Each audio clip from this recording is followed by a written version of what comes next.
Hello, my dear viewers. I once again welcome all of you in the Mitrot classes. In the last class, we have studied some part of unit and dimension, some part of units.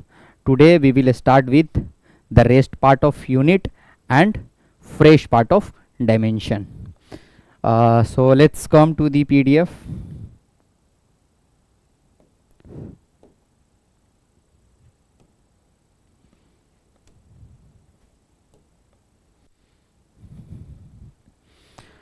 अब हम लोग यहाँ से one by one इसको देखते चलेंगे और आगे बढ़ते चलेंगे, सेशन को आगे बढ़ाएंगे।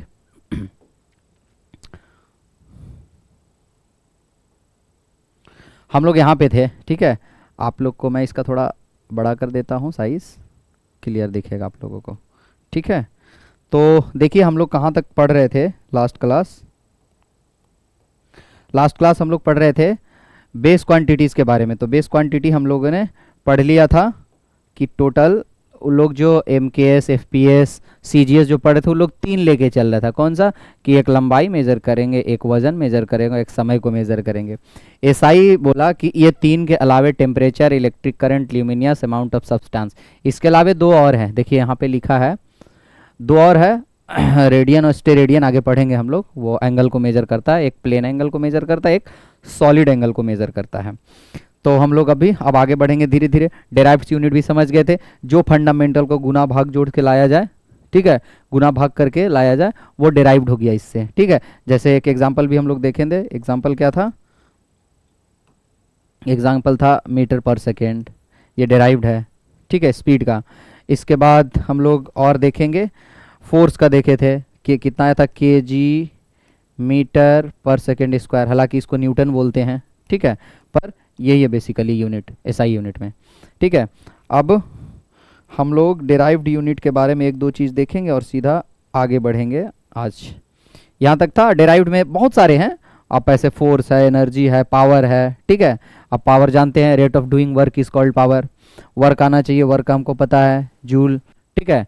F.S वर्क डन होता है। आगे पढ़ेंगे धीरे धीरे, तो हम उससे बाकी सब डेराइव कर सकते हैं। तो फंडामेंटल वही 7 है और 2 और है हमारा, ठीक है, रेडियन, स्टेरेडियन। नेक्स्ट हम आगे चलते हैं। अब हम लोग आ गए डायमेंशन पे। डायमेंशन क्या है वो जानते हैं हम लोग, ठीक है। तो आप इसको लिखिएगा, ये इंपॉर्टेंट है, एग्जाम में पूछा जाता है, तो इसको आपको लिखना भी ज़रूरी है, ठीक है। देखिए पहले मैं पढ़ देता हूँ, फिर समझा देता हूँ, फिर अपने भाषा में आप लिख सकते हैं, ठीक है। विजिबल है? Dimension of a physical quantity are the powers और exponent to which the base quantities are raise to represent that quantity. देखिए ये किताब का है, अब इसको अपने भाषा में समझते हैं। अपने भाषा में बोलता है कि किसी भी फिजिकल क्वांटिटी का डायमेंशन, जब भी डायमेंशन पूछे तो आप एक लाइन जोड़ देना, the dimension of a physical quantity. कभी भी डायमेंशन किसका होता है? फिजिकल क्वांटिटी का। जैसे नॉन फिजिकल का तो डायमेंशन नहीं होगा। जैसे मैं आज बहुत खुश हूँ, इसमें कितना डायमेंशन है? खुशी जो है उसमें कितने डायमेंशन है? आपका जो बेसिक जो सब पढ़े थे उसमें कुछ भी नहीं। हम आज बहुत खुश हैं। बहुत खुश क्या है? एक क्या है? नॉन फिजिकल क्वांटिटी है। तो कभी भी डायमेंशन पूछेगा तो बात किसका आएगा? Physical quantity. तो हमेशा जब कोई डायमेंशन पूछे तो आपको बताना है the dimension of a physical quantity are the powers और exponent are the exponent to which the base quantities are raised to present that quantity, ठीक है। अब इसको हम लोग अपने भाषा में समझते हैं। अपने भाषा में ये है कि डायमेंशन का मतलब होता है कि जितने भी हमारे किसी भी फिजिकल क्वांटिटी का डायमेंशन का मतलब होता है जितने भी हमारे बेस क्वांटिटीज हम लोग पढ़े हैं, जितने भी बेस क्वांटिटी उसमें से किस किस दिशा में ये फैला हुआ है। सिंपल एक लाइन में, किसी भी फिजिकल क्वांटिटी का डायमेंशन का मतलब होता है जितने भी हमारे बेस क्वांटिटीज थे उस सारे बेस क्वांटिटीज में किधर किधर ये फैले हुए हैं और कितना फैले हुए हैं, किधर किधर और कितना, उसमें से वही इसका क्या होता है? आपका डायमेंशन होता है। जैसे एग्जांपल के लिए अब मुझे कोई पूछा कि फोर्स का क्या डायमेंशन है, फोर्स का, और उसको रिप्रेजेंट ऐसे करते हैं, अभी आगे पढ़ेंगे। इसको बड़े ब्रैकेट में बंद होने से फोर्स को रिप्रेजेंट करने लगते हैं हम लोग, ठीक है। तो ये इसका डायमेंशन क्या है? तो इसका डायमेंशन के लिए हम लोग क्या, force equal to mass into acceleration, mass into acceleration, mass का m अभी हम लोग आगे पढ़ेंगे, acceleration L T minus two, ठीक है, अभी पढ़ेंगे आगे। तो क्या है, टाइम का -2 पावर लेके आया है फोर्स, लेंथ का 1 पावर लेके आया, मास का 1 पावर लेके आया है, तो यही इसका डायमेंशन है। मास के दिशा में 1, लेंथ के दिशा में 1 और टाइम के दिशा में -2। यही मैंने बोला कि किसी भी फिजिकल क्वांटिटी का डायमेंशन का मतलब होता है जितने हमारे बेस क्वांटिटी, सारे base quantity M L T सारे बेस क्वांटिटी में कितना फैला हुआ। जो दिशा बोलने का मतलब यही था मेरा, मास के दिशा में, लेंथ के दिशा में, टाइम के दिशा में कितना कितना फैला हुआ। कितना कितना का मतलब कितना पावर के साथ है, एम के पावर 1, एल के पावर 1 और टी के पावर -2, यही उसका डायमेंशन होता है। ठीक है, समझ में आ गया, वेरी गुड। चलिए, जैसे अब कोई एरिया के बारे में पूछे, एरिया का क्या है, तो एरिया हम लोग पढ़ते हैं लंबाई गुने चौड़ाई। ठीक है, तो लंबाई क्या है, एक लेंथ है तो मीटर, ठीक है, इसको डायमेंशन में एक कैपिटल एल से रिप्रेजेंट करते हैं, अभी देखें। और ब्रेड्थ क्या है, भी एक लंबाई है, चौड़ाई, जो किसी चीज़ का चौड़ाई हो तो मीटर से ही तो नापते हैं ना, लेंथ, वो भी तो एक लेंथ ही है, तो एल का 2। तो ये जो है एरिया जो है वो सिर्फ लेंथ के 2 डायरेक्शन में फैला हुआ है। ठीक है, लेंथ के 2 दिशा में फैला हुआ है। ठीक है, ये मास में भी फैला हुआ है, लेंथ में भी है और टाइम में भी है, तो यही डायमेंशन है। समझ में आ गया होगा आप लोगों को, अब आगे पढ़ेंगे बाकी सब।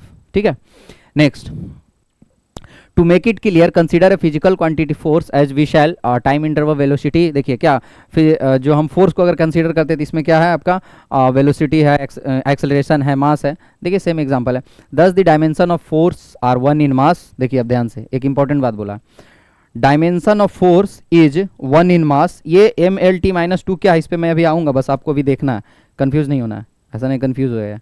फोर्स का डायमेंशन एम एल टी -2 है, कैसे अभी आ रहे हैं। तो बोलता है कि फोर्स का डायमेंशन का मतलब होता है, फोर्स का डायमेंशन मास में 1 है, the dimension of force 1 in मास, क्योंकि इसके पावर 1 है एम पे,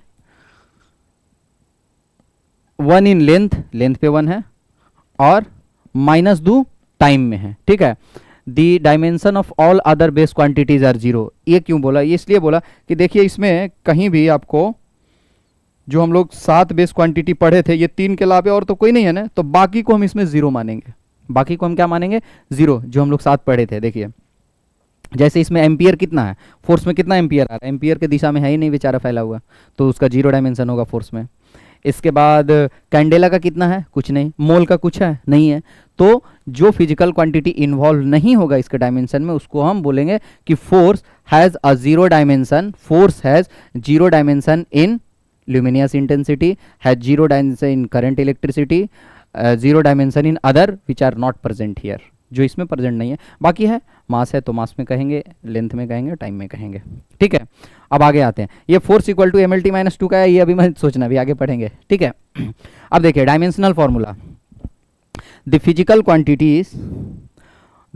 quantity that is expressed in term of base quantity is enclosed in a square bracket to remind that the equation is among the dimensions and not among the magnitudes। देखिए ये बहुत important चीज़ है, ये इन्होंने बोला है कि जब कभी भी हम ये डायमेंशन फार्मूला जब लिखेंगे तो हम क्या करेंगे, उसको ऐसे बड़े ब्रैकेट में डाल देंगे। फोर्स को बड़े ब्रैकेट में डालने का मतलब मैं फोर्स का डायमेंशन लिखने जा रहा हूँ, और इसको लिखने का ये मतलब होता है कि जब कभी हम लिखेंगे इसको तो इससे सिर्फ ये पता होगा कि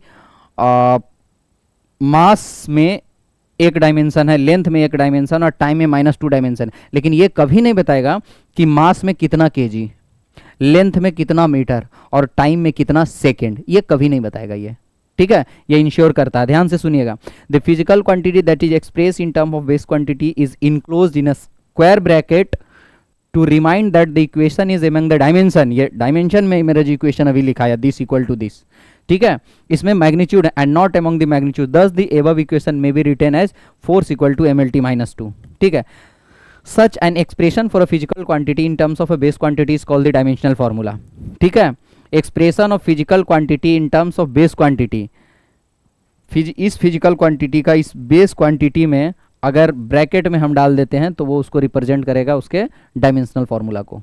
ठीक है, तो फोर्स का dimensional formula M L T -2, कैसे वो भी देखेंगे। ठीक है, the dimension formula of force is ना, the dimension of force is 1 in mass length, ये सेम बात है. The dimension formula of any physical quantity is that expression which represent how and which of the base quantity are included in that quantity. Same ही वही बोल रहा है कि ये डायमेंशन फोर्स का ये बताता है कि मास में इसकी मास के दिशा में कितना है, लेंथ के दिशा में कितना और टाइम के दिशा में कितना, ये बताता है. ठीक है. अब हम यहाँ पे देखिए एग्जाम्पल करवा रहा है. एग्जाम्पल आप चाहें तो कर सकते हैं हम लोग. ऊपर एक मिनट, मैं थोड़ा सा बैक आता हूँ. बैक में इसलिए आ रहा हूँ. ओके, अभी यहाँ पे डायमेंशनल फार्मूला के बारे में बताया नहीं, लिखना कैसे है तो लिखवा नहीं सकते हैं बिना बताए. ठीक है, यहाँ आ गया. अब देखिए जितने भी हमारे फिजिकल क्वांटिटी है उसको हम रिप्रेजेंट कैसे करते हैं वो भी देखना ज़रूरी है. अभी सपोज आपको मैं स्पीड का बोलूँ डायमेंशनल फार्मूला लिखने के लिए, बस धीरे धीरे हम लोग चालू करते देखते हैं समझ आ रहा है या नहीं. ये छोटा क्यों हो गया?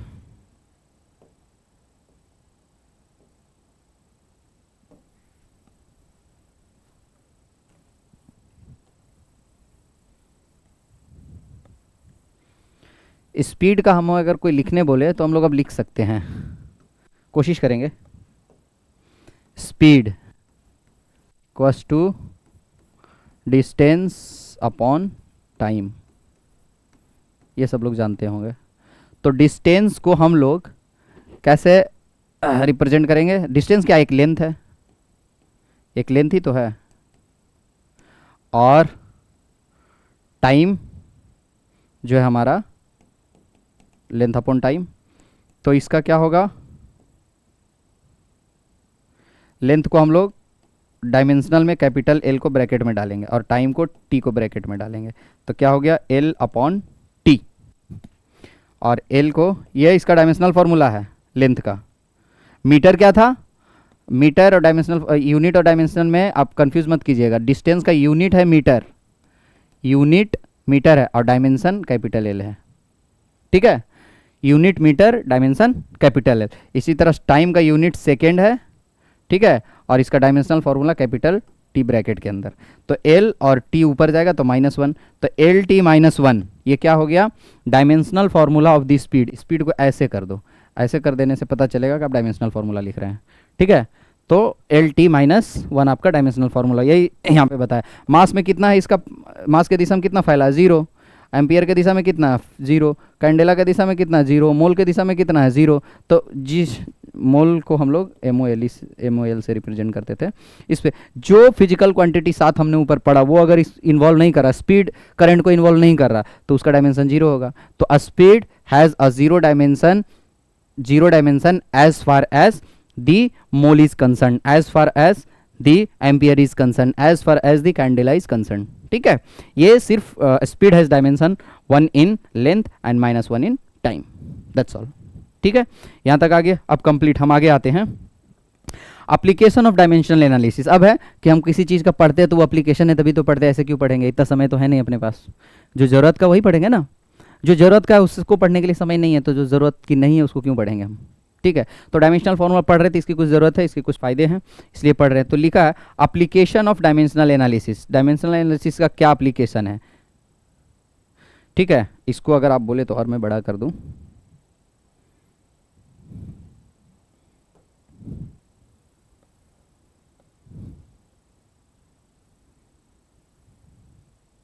देखिएगा, एप्लीकेशन ऑफ डायमेंशनल एनालिसिस लिखा है to convert a physical quantity from one system of units to other. बढ़िया है. पहला आप इसको लिख सकते हैं, इंपॉर्टेंट पॉइंट है पहला कि अगर फिजिकल क्वांटिटी जो है, ठीक है, उसका यूनिट एक में हमको पता है, FPS में पता है हमको CGS में जाना है, CGS में पता है SI में जाना है, SI में पता है FPS में जाना है, तो उसमें ये फ़ायदा करता है. तो चलिए अच्छी बात है, एक फ़ायदा तो किया कम से कम. पहला ये फ़ायदा है to convert a physical quantity from one system of units to other. एक सिस्टम ऑफ यूनिट से दूसरे सिस्टम ऑफ यूनिट बदलने में हमको फ़ायदा करता है. पहला फ़ायदा.